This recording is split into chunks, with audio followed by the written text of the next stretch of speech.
Good morning and welcome to another webinar in the Industrial Heating Equipment Association series on sustainability and decarbonization. My name is Kelly LeCount and I'm the Director of Education for AHEA, and on behalf of the association, we thank you for joining us today. We're excited to continue this series on such a critical topic for everyone in the industry. Don't forget to check out the additional webinars AHEA has recently added to the calendar. Registration is open for all of them on the AHEA website now. Before we get started, I would like to remind everyone that all attendees are on mute, so if you have any questions along the way, please type them in the questions panel. The speakers will address questions at the end of the webinar. All attendees will receive a brief survey after the webinar. It will take just a few moments to reply, and we would appreciate your feedback as AHEA continues this critical initiative for the industrial heat processing industry. One last announcement, we'd like to let you know that this webinar is being recorded and will be available in the sustainability area of the AHEA website within the next few days. You will receive an email once the link is available. Now I'd like to introduce the presenters for today's webinar titled Alternatives to Combustion. Michael Stowe is a senior engineer in energy with Advanced Energy in Raleigh, North Carolina, specializing in industrial process energy efficiency and strategic energy management.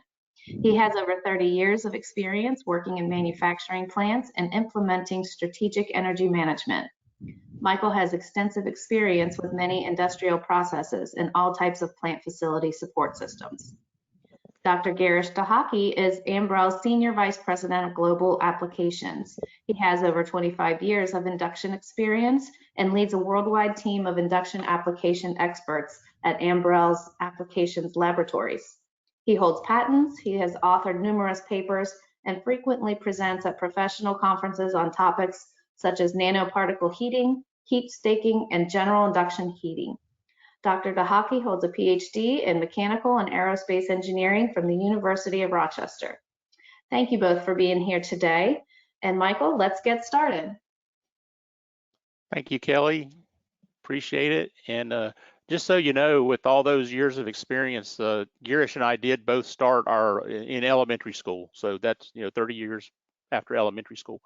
Just kidding. But anyway, let's go ahead and get started. I want to open up my camera, and today's session is one of the things we hear a lot about is combustion, the evil combustion. You take methane and oxygen and combust it and you produce carbon dioxide and water vapor. So, and we'll see there's a tremendous amount of combustion, and we're not going to eliminate combustion anytime soon, but today we want to kind of look at where does carbon come from and some of the possible alternative technologies, particularly induction, which is electric, and how electricity can be an alternative to combustion processes, especially for heating. We're the Industrial Heating Equipment Association, so much of this is focused on heating processes. So we'll do a quick review of some of the energy carbon connection. That the best way, and we talk about this all the time, the best way to manage your carbon footprint or your carbon emissions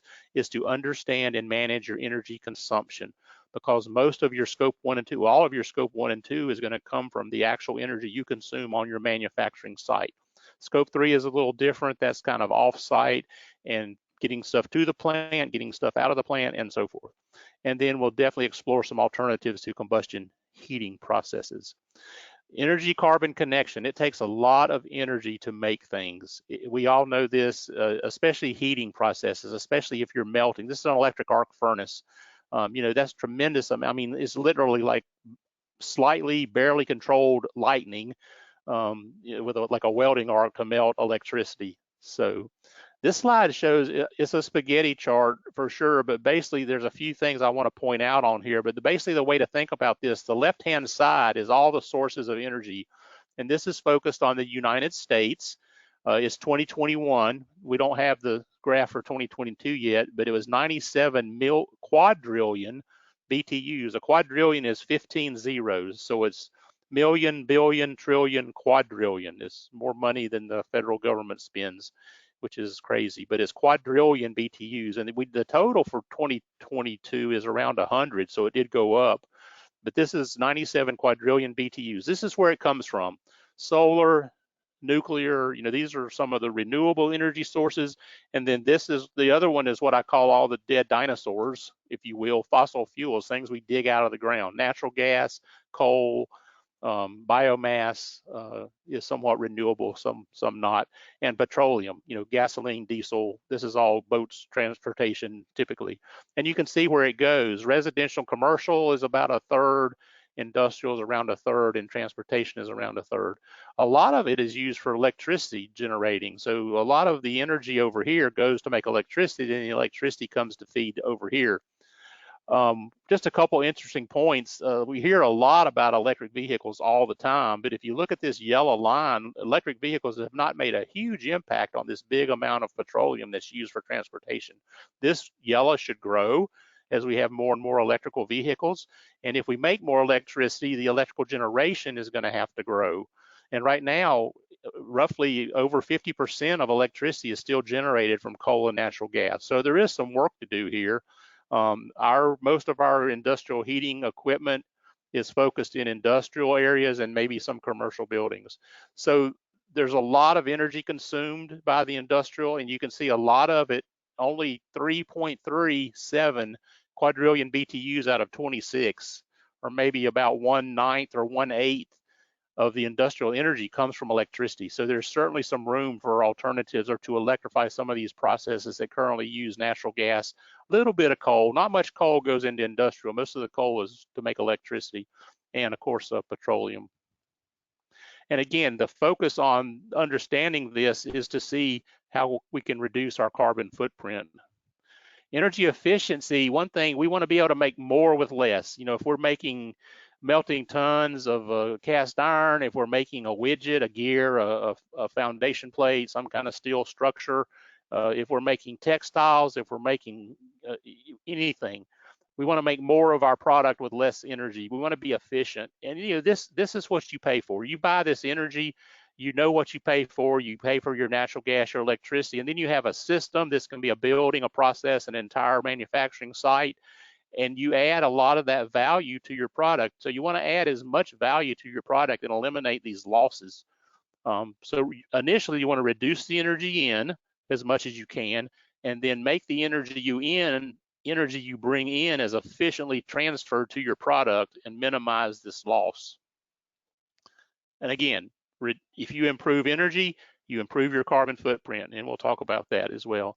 What's the energy carbon connection? Well, basically, most commercial and industrial processes require heat. Heat is everywhere. You need heat. And then on the other hand, when you make heat, a lot of times you have to cool it down. So that also requires energy. Much of the heat that is produced uses combustion, and this is just basic chemistry. This is why carbon dioxide is such a big deal. If you take methane and combine it with oxygen, you get CO2 and water vapor. That's what the problem is. If you light a candle in your house, you burn wax, you're going to get, with oxygen, you're going to get CO2 and hydrogen or water. It's just the way nature is. Looking at it from the air, bringing in combustion air, you're going to have this nitrogen just passes through. The nitrogen just gets hot. It doesn't combust. It doesn't react. But still, air is about 20% oxygen, 80% nitrogen. So methane, this can be coal. This is methane, but it can be coal or methane or ethane or propane or any combustible gas or solid, plus oxygen, and the nitrogen passes through. You're going to get carbon dioxide and the heat. This is why we combust things. We want the heat. We want to heat the oven. We want to bake the cookies. We want to heat treat the metal. We want to melt the metal. We want the heat. We need the heat. But the heat has a carbon dioxide penalty to produce it with a carbon-based fossil fuel. The other thing, now let's think about, can we electrify a process? And there's some concepts out there where people think electricity is this magic, perfect, carbon-free stuff. Well, it's not. It may be better, but electricity that you use on your site, you're not producing carbon from the fact that you have a motor running, but the fact that you're consuming electricity is requiring the local utility to consume fossil fuels and create carbon. So you're still responsible for that. And if you look at the 2021 national energy mix, 21 and 37, that's 53, 56, almost 60% of the electricity that's generated still has carbon in it. So electricity is not carbon free. It may be less, but this is also regionally dependent. It depends on your, the site, where your site is located, and the local energy producing utility. And let's look at that. This is a map of the United States. This is maintained by the EPA, and these are averages of these regions of how much, carbon content of purchased electricity depends on the local utility generation portfolio. So if you have a lot of nuclear plants, a lot of hydro plants, a lot of solar renewable plants, your number may be kind of low, like California and the Carolinas and Virginia. If you have a lot of coal burning plants or natural gas fired plants or fossil fuel plants, your electricity may have a lot of CO2 per megawatt hour, like Hawaii or the Midwest. But this is maintained by EPA. It's updated frequently. And so depending on where your manufacturing plant is, you would look and say, hey, if I'm in Texas under ERCOT, who we know has been struggling with their grid in the cold winters and hot summers, they're around 820 pounds of CO2 per megawatt hour of electricity produced. So if you have a plant there and you're consuming 22 megawatt hours of electricity per year, you can multiply your megawatt hours times this number and see how many pounds of carbon you're contributing to the atmosphere. But it varies, so it depends. But none of these are zero. That's the point. Even if you electrify a process, then we definitely will. You'll see that there may be still some carbon. And in some cases, we have actually seen, it's very rare, but it is possible, depending on these numbers, that you could electrify a process and actually contribute more carbon to your footprint than by burning methane. And that's surprising, but it is mathematically possible. So why do I have a picture of this John Deere tractor plowing a field? Well, what I want you to think about when we talk about scopes 1, 2, and 3 of carbon greenhouse gas emissions, think about all the processes, all the raw materials from the ground up that are used to make this tractor.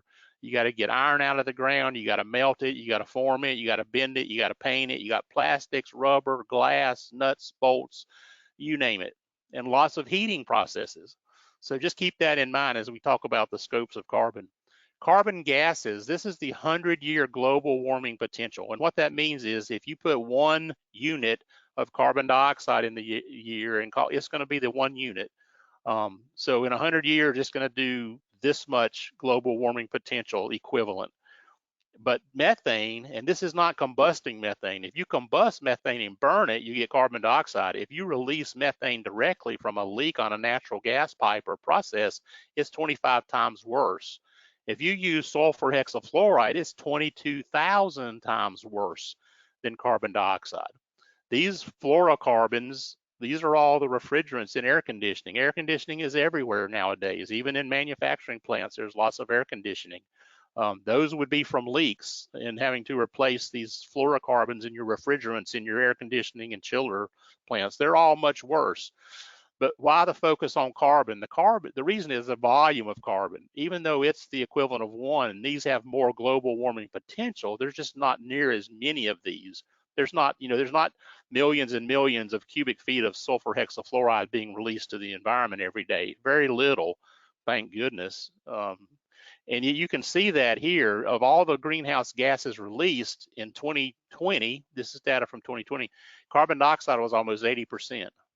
So that's why carbon footprint or carbon offsets or carbon is used instead of just greenhouse gases sometimes. Methane leaks is also huge. Nitrous oxide, which comes from combustion. All those fluorinated gases from refrigerants are significant, but only about 3%. But this is why it's the carbon footprint. And industry, again, transportation, commercial, agriculture, residential, those are all about 1/4 of the contribute to greenhouse gas emissions. So industrial has about 1/4, and that's where we're operating. Again, the scopes of emission, scope 1 is direct emissions.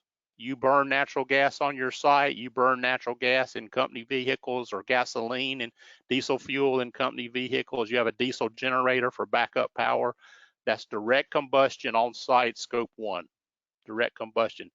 One way to put that in perspective for vehicles, if you have a lot of vehicles in a fleet, the U.S. Post Office has 222,000 vehicles, all internal combustion. I know they're converting probably some to natural gas, but think about that in terms of scope 1 emissions for a company like Amazon or FedEx or UPS that are delivering stuff all over the planet with vehicles. All that is scope 1 emissions for them. Scope 2, again, that's the electricity that you indirectly use.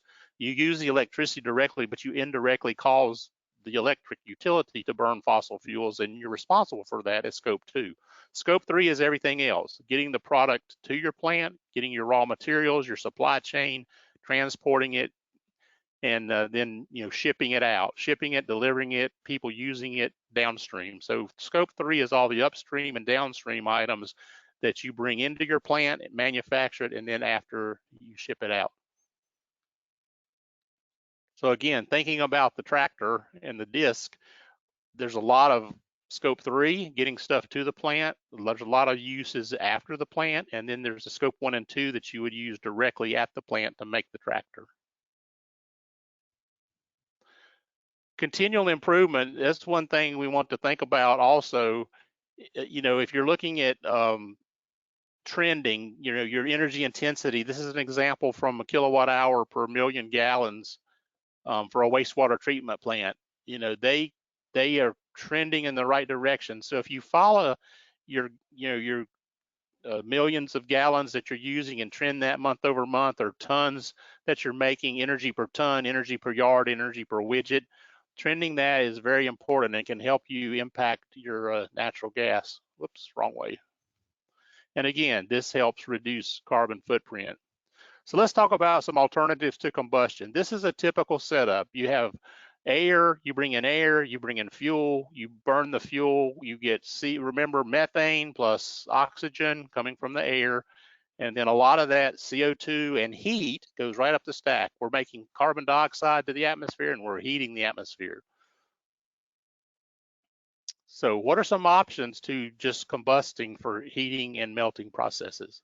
Again, looking back at this process for the commercial and industrial, that's where we can see this, this potential, this blue, black, light green, and dark green lines. Those are potentially the volume of energy consumption that has a potential to be alternatively, used alternatively, be it electricity or some other, maybe hydrogen combustion or something. Anyway, some type of alternative. Again, CO2 reducing is the common theme. But what you need to realize, like we said earlier, if you do convert here something that say uses say you have a natural gas boiler and you buy 3 smaller electric boilers to replace it, now you're using electricity, but you're pushing the carbon consumption up here.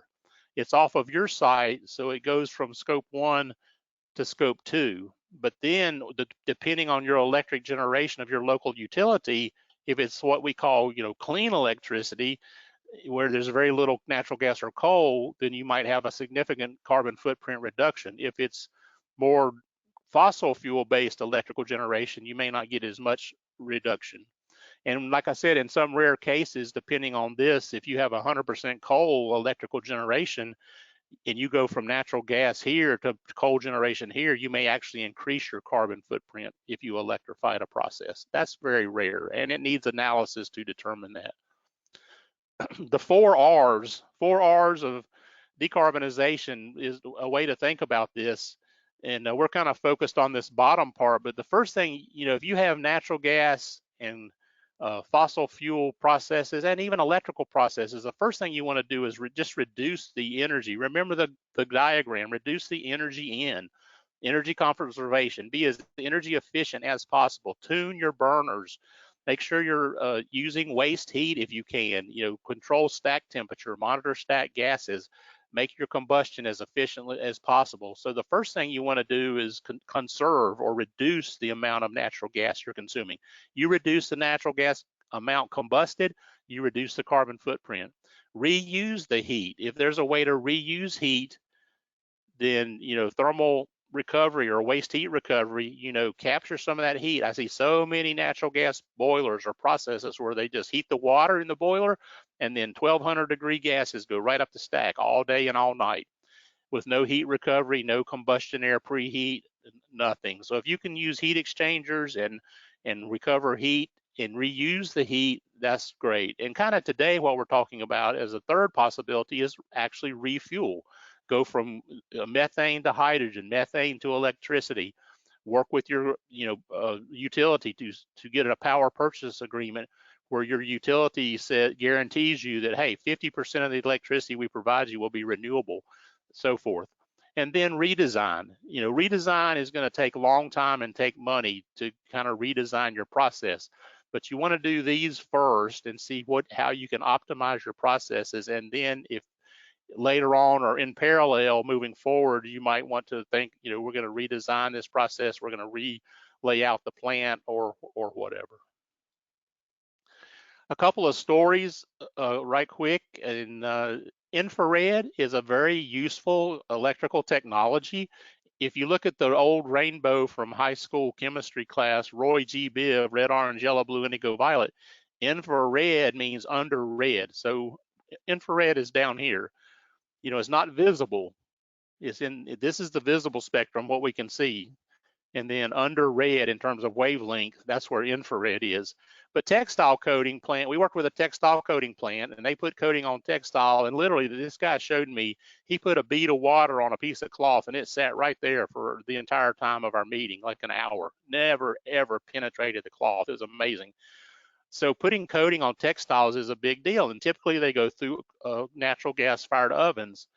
In this situation, they had to handle the cloth twice. They had to pass it through 2 times to put 2 coats on it because they couldn't cure or dry the coating in one pass. So they were having to have 2 shifts of overtime. On Saturday, they were handling the cloth twice. They had quality issues and so forth. So what we looked at, the process we looked at is 2 coat. This is the initial 2 coats through the oven, and then you had to take the roll back, put the second coat on and through the oven and then do it. And this was taking about 80 hours to do 100,000 yards of fabric. What we did, or what the solution was, is add an infrared heater here. Didn't have to move a thing, just it went vertical. These do show that they're wider apart, but we did not move them. We just went vertical and put heating elements. So now you put the cloth on, 1 coat, start heating that coat with a booster, 2nd coat, finish it in the oven, sped up the oven. In fact, sped up the entire process off 1 time, 1 pass. Now we're looking at 100,000 yards of cloth in only 56 hours. That's a huge production increase. We eliminated the overtime on the Saturday, eliminated the double pass, the double handling of the material. Great electric solution. Now, again, we didn't eliminate the natural gas. In fact, we added electrical load, but overall, we reduced the process energy per yard of cloth by about 12%. Another process, infrared and wood coating. Curing the coating on this siding, wood siding for a house was a bottleneck. They had some ovens, but a lot of it air dried, and it would take 7 days to fully cure. And they had so much production, they just could not get through fast enough. So again, infrared was looked at as a solution, but they really needed to double their output rate based on the workload they have, and they were missing delivery dates. And again, infrared is under red. Literally, that's what it means. If you translate infra in Latin, it means under red. So this was their situation, and this was an extreme reduction in energy. So you can see the process energy efficiency doubled, more than doubled. And the savings, annual savings, was estimated at 500,000, and they used infrared to cure this coating on their process. It was incredibly fast. Again, reducing process. This was a very interesting situation where initially this plant, they made front wheel drive half shafts for vehicles. They go right here between your engine and your wheel. Most of you have probably seen these. You can see the boots. typically from opening the hood. But they were making this part, which goes right here where the wheel is. Anyway, it was all segregated manufacturing. They take all these pieces and do a soft machining. They roll the spline on there, then they'd harden it. And they moved all over the plant. And it basically looked like this. You know, you go to soft machining, then you go and sit. Then you go to hard machining or hardening, and then you go sit. And then you go to heat treat, and then you go sit. But anyway, we literally measured this, and this part was probably 300,000 or 400,000 square feet, I think. And this part literally traveled almost a mile to get from raw material out the door. It was just crazy.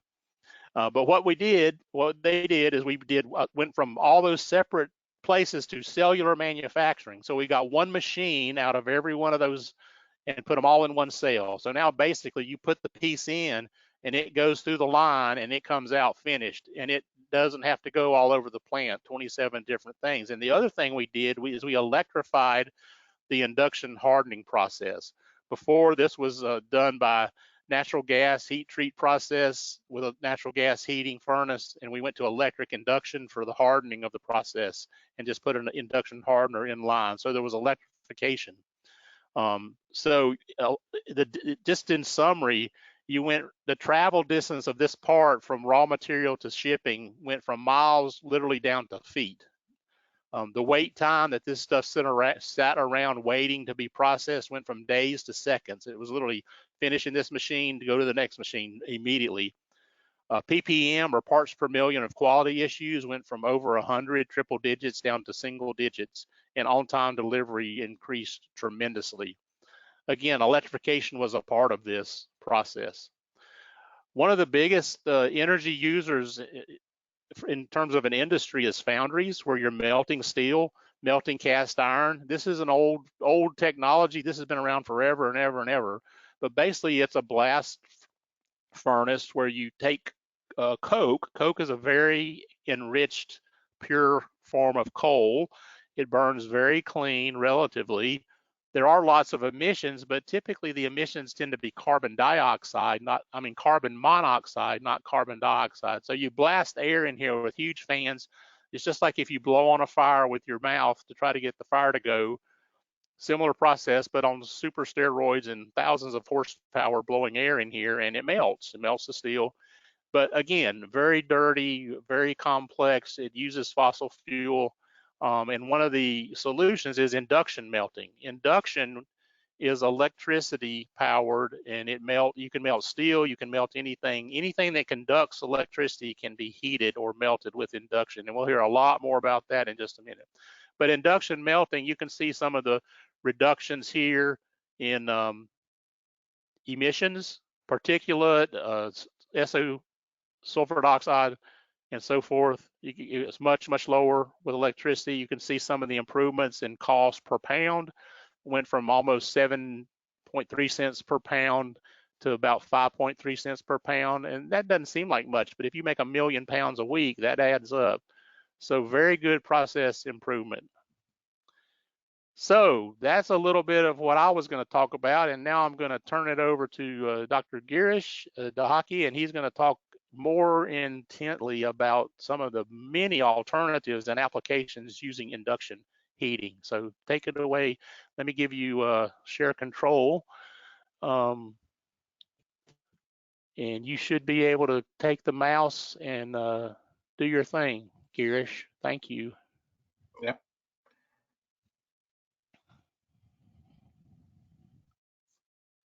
Michael, the presentation is not showing any longer. Oh, hang on. Sorry about that. Yeah, now it's back. Okay. Can everybody hear me? Meant to turn my camera off. Okay, go ahead, Girish. Yes, thank you everyone. Thank you for attending, and Michael, thank you for such an informative talk. You know, every time I hear a talk about green energy or reduction in energy wastage, it's just an eye-opener that how big of a field it is. Today we are going to talk about a very niche field in the heating area, and this is called as induction heating. Now I'm trying to forward the slides, but I don't have control.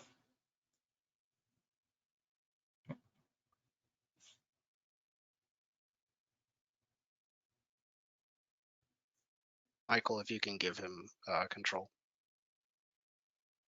Yeah, he might need control again.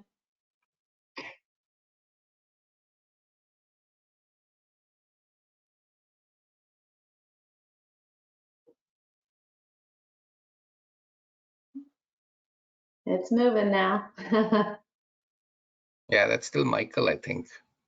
Okay.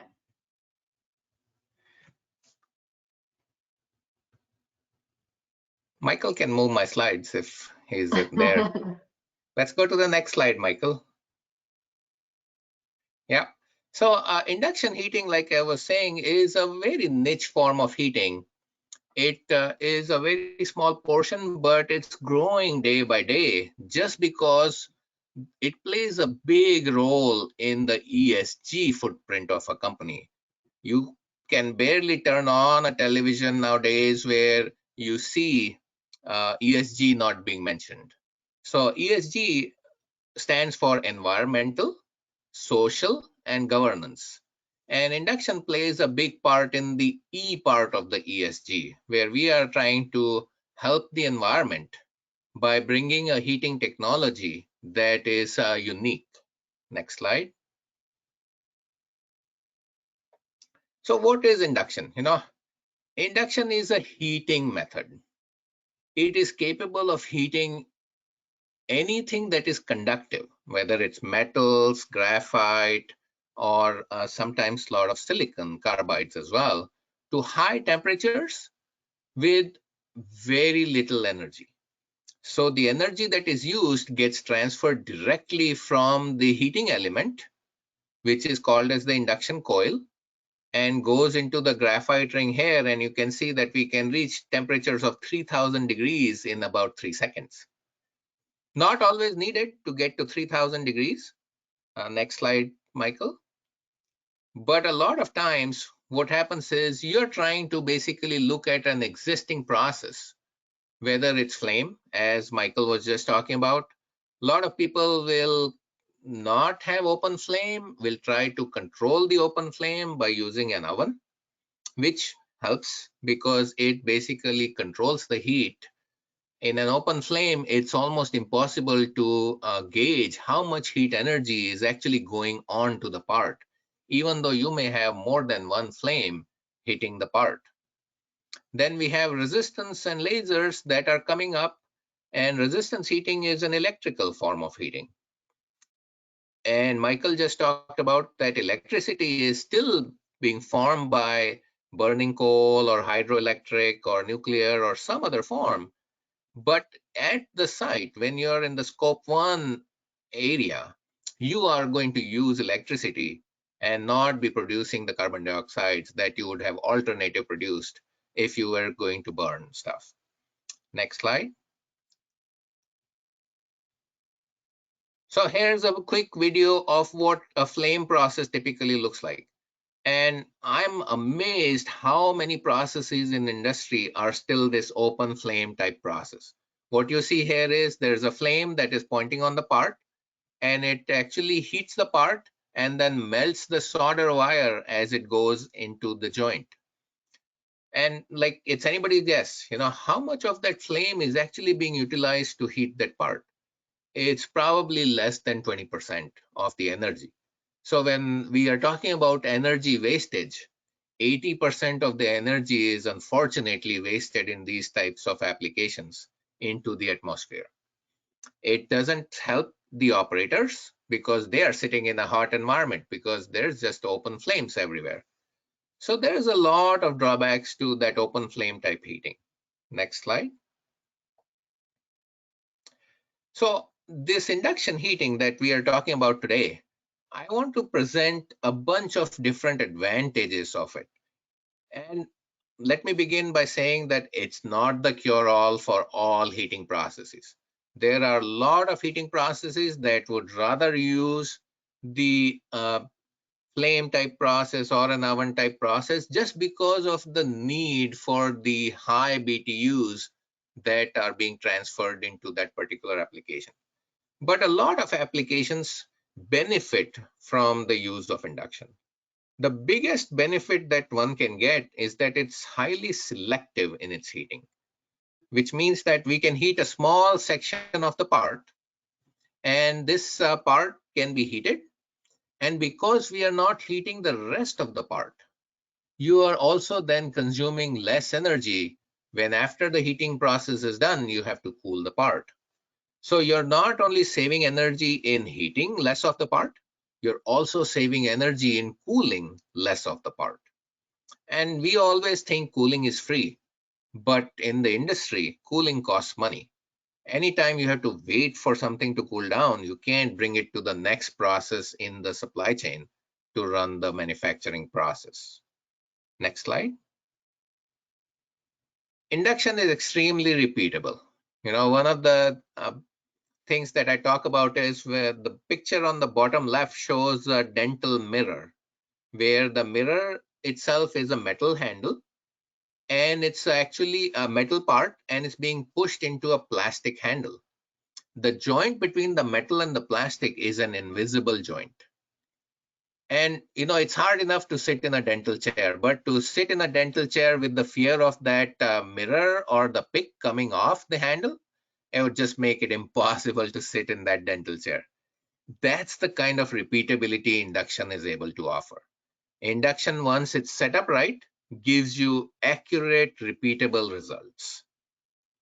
Next slide. That guarantee is often not enough in the industry. So us just saying that induction is repeatable does not really cut the cheese.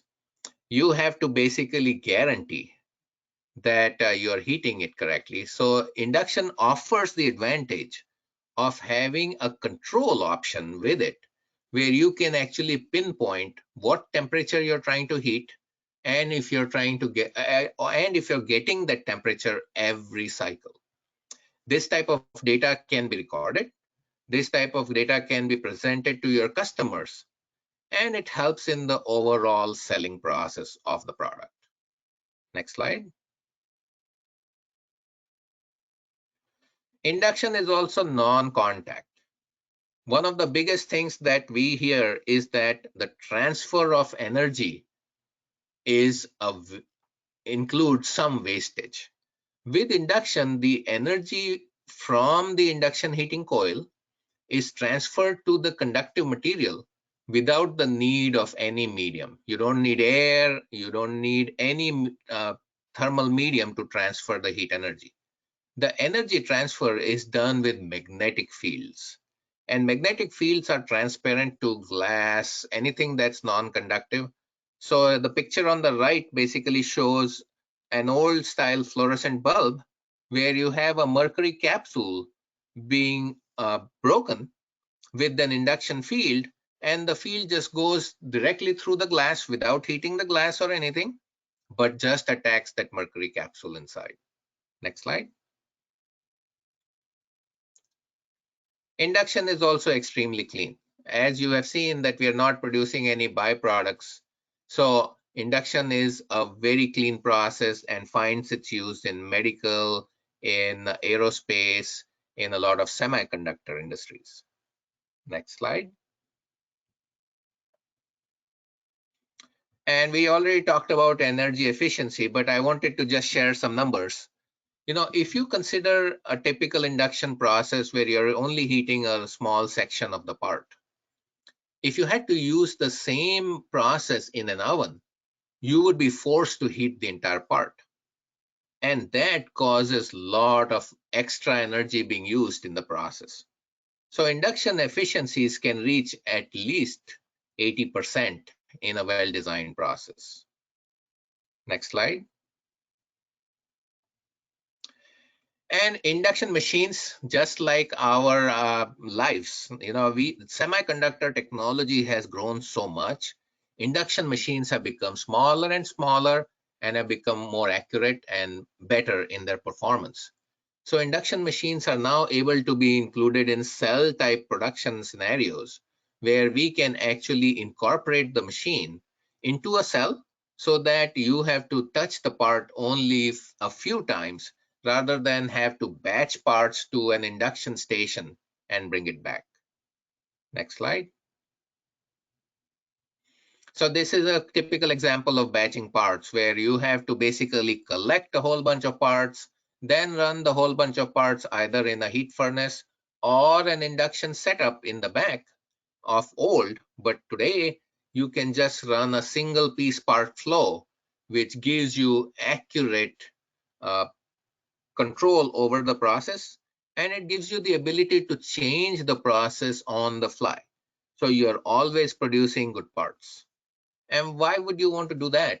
Well, a lot of things happen. If the parts were left overnight outside and it was freezing cold, the part coming in might not be at the same room temperature, so it has to be compensated. So all those things can easily be incorporated with an induction type setup. Next slide. So what does this induction setup look like? We are just going to talk about the four key items right in the center of the screen. The power supply unit that you see here actually takes electrical energy from the wall, and it is water cooled, and its purpose is to produce a high frequency electrical signal that is transferred to a tank circuit. The tank circuit then connects to the induction heating coil and dissipates its energy. The induction heating coil is basically a copper tube with water flowing through it, so it never gets hot. But if you put a metal part that is shown in green into the coil, the part gets extremely hot. So next slide. So induction is used in a whole bunch of applications. There are probably thousands and thousands of applications induction is used in. Some of the most common ones are toothpaste tubes. So when you squeeze a toothpaste tube, the actual manufacturing of the toothpaste tube is done with induction. There are a lot of applications in the aerospace industry. There are a lot of applications in the food industry that use induction heating. So it's not a new technology, but it's typically new to us because it's not taught in any university, any school program. And this technology is a key portion that is growing because people are looking for alternatives to combustion. Next slide. So we are going to talk about a couple case studies because it's easy to talk that, or at least just say that something is good. When you see how people have been utilizing it, it might spark an idea in your mind and let you then go out and explore if induction is the right process for you. So this customer is trying to heat parts that are 18 to 25 inches in diameter and about 4 to 6 feet tall. And these parts are industrial filters. And the name filter, next slide, Michael, and the name filter signifies that you are actually going to have media going through, and eventually it's going to get plugged. So these industrial filters are not throwaway filters. They are actually refurbished. But to refurbish a filter, you have to heat the filter up. So next slide, Michael.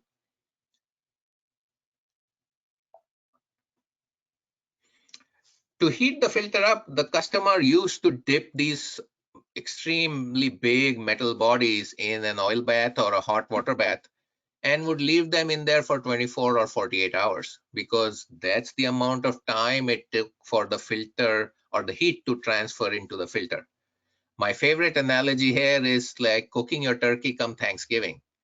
You can't turn up the oven and say, I want to get there fast, because it takes time for the heat to go through the meat. Same thing happens in these types of filters. So next slide. So when you use induction, you're able to reduce that 24 or 48 hour timeline to a couple of hours. And when I said induction has a lot of control, you're able to actually monitor the temperatures in the different sections of the filter just to guarantee that you reach the temperature and to be able to then separate the filter media from the outer casing. Next slide will show you this actual installation.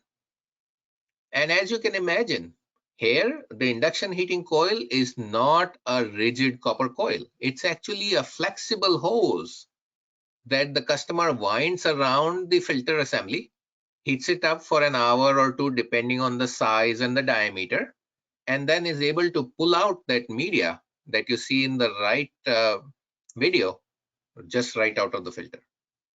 Lots of energy savings, lots of time savings, overall improvement in the efficiency for the customer. Next slide, Michael. So we did talk about this. I talked about this video. You know, this was like 15 seconds flame trying to heat it and then trying to melt the solder. So now the next slide will show you what an induction setup will look like. So it was 15 seconds of heat, but with induction, you know, there is no flame. You see that copper coil that is water cooled, and once it starts its heat, it's going to then be able to feed and take the solder in, and it only takes a cycle of 5 seconds. So we heat it once for 5 seconds. The video is unfortunately long because I explain what's going on, but when you see the solder wire being fed in it, you will see the flux is now heating, and as the flux heats, now you're able to feed the solder wire in it, and it takes the solder. So we are easily able to go down from 15 seconds to 10 seconds. But the more important part is that we don't have any extra heat coming out into the environment. So a funny story while Michael goes to the next slide is we sold some induction machines to a company, and they said that their operators have been fighting to get into work sooner. And I said, really? What's that got to do with it? They said, well, in summer, they hate to work with an open torch. So they want to come in sooner so they can take that induction station and be able to enjoy a nice, comfortable climate to be working in than to have a flame type setup. And when you look at flames, this is very common in the industry. You know, we often think as induction suppliers that our competitors are other induction companies. But our competitors, unfortunately, are people who are using open flame. So you can see this application where somebody is trying to heat metal grates, and these metal grates are put into the open flame and heated before they can be bent. And this is used in the mining industry. The next slide will show an induction solution where we are able to heat the metal grates.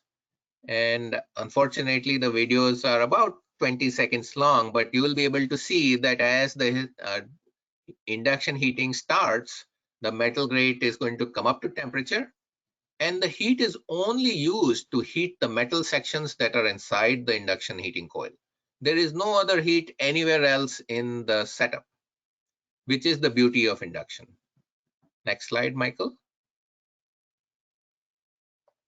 Smaller ones, so we probably will skip that one. We'll go to this one. This is a giant drill that you see here that is being used in deep sea mining or exploration of oil with lots of oil companies.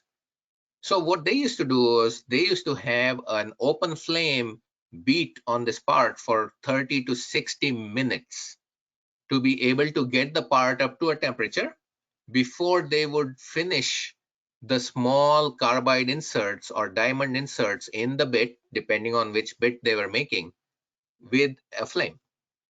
What we incorporated is we combined the efficiency of induction, and we're able to heat these metal parts up in about 15 minutes versus an hour.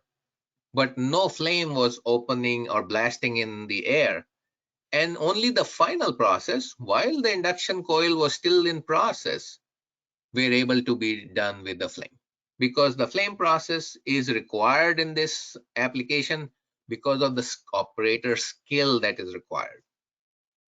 So here you see a good marriage of a old style combustion process with a new style, more energy efficient process. So it doesn't have to convert totally to an electric process. You can have a combination, and that works as well. Next slide. Here's another application. It's very common in the refrigeration industry. We just talked about refrigeration industry and how leaks are the worst things in refrigeration industry. This is basically a Schrader valve, which is actually going to, or I think it's a Schrader valve, I may be mistaken, but it's a valve that is splitting one infeed going into 3 different channels. So all those 3 channels have different lengths, different size tubes a lot of times, and induction is able to heat and melt the joining metal in there, which is called as the braze alloy. And that's why this is called as a brazing application. And we are able to produce a leak-proof joint every time, guaranteed, just based on the heat time and the way the induction process is set up. Next slide, Michael. Here's another one. This is a typical setup that we go into in industry. There's open flame torches that are on the side of the table. A person is trying to join a metal tube to this filter assembly. And a next slide will show what the type of product they were making. Next slide, Michael. So they were trying to make these joints between this metal tube going into the large metal tube, and they were just not able to get a clean enough joint. You can see that the braze alloy is just gone all over the place. The next slide, when Michael flips, will show you what induction is able to do. So with induction, we were able to use 2 machines in this case, one from the inside, one from the outside, as you see in the picture on the right, and we're able to produce parts. And these were parts that I would buy. They look pristine. So you can see the braze joint at the bottom where the tube is being brazed into the large tube on the left slide. And you can see how clean the joints are versus the joints that were being made before. So induction not only offers the cleanliness on the overall process, it also makes your parts more presentable. And more presentable means more money in my mind, So that's what we are after in some of these applications. Next slide. So here's a case study where somebody wanted us to heat water. And you can see that we actually ran an experiment. We don't have to run the whole video, but they were using open flame from underneath. And as you can imagine, to boil water takes a lot of energy. So the flame would just basically go around the box and not be able to be heating all the water. Induction was able to just have an induction heating coil underneath this vessel and get vigorous boiling in that water, as you can see. And the amount of energy that we were using, you can imagine, went down drastically because all the heat energy was being transferred from the induction coil directly to the metal base of the vessel without having to have any hot gas or anything transfer the heat. Next slide. So a lot of industry is moving from copper to aluminum. Aluminum is lighter in weight. Aluminum is equally strong. But the biggest advantage that aluminum gives people is that it's lightweightness. So when you hear about Ford F-150 going all aluminum, one of the big reasons is they are trying to improve their energy efficiency. They are trying to move that truck at the same speed with less gas consumption. So there's a big industry growing for aluminum to aluminum joints being made. Induction plays a big role in that process as well, where we're able to join these 2 metal pieces together. And here you can see a nice gray bead of flux and braze being applied onto the part, which basically melts and makes a solid joint between the tube and the hex fitting that you see at the bottom. Next slide. Some applications are pretty nasty. This customer is trying to recover some carbide off these mining tools that we were just talking about. And what they mean by recover is heat it to as hot as you can get it, and then just basically poke away the carbide. It happens probably not so much in the US, but in the third world countries, this type of application is very common. So induction is able to heat parts while they are working around it. So that's one way the coil is protected. So operator safety is still important no matter where it is. But we are able to run applications like this, where we are able to just burn the parts. Next slide, Michael. So we started this talk by saying induction is green. It plays a big role in the ESG format. Next slide, Michael. It will show you where it plays into green. So, Michael did a very good explanation of this carbon dioxide. Carbon dioxide is the culprit, and carbon dioxide, the more we can reduce, the better it is. So when people talk to me and they say, well, electricity also comes from burning fuels, so that it is not just coming from the earth or something. But when a big factory or a big furnace installation is burning fuels, they are able to be more efficient than each individual company being able to have that same scale of efficiency. But if you're able to combine green energy like wind energy with induction, you are totally carbon dioxide free. Next slide, Michael. So we do provide an energy savings calculator on the website. This link is available. I can share it through IHEA for people who are interested. And it basically gives you a comparison of a flame type process or an oven type process with an induction type process as to what kind of energy efficiencies is one able to get. And until you see the results, everybody has to be from Missouri where they have to see it to believe it.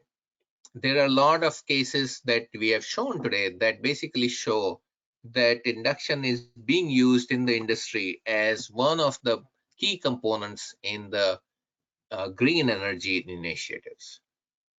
Next slide, Michael. And with this, I conclude my talk, and we should be open for some questions.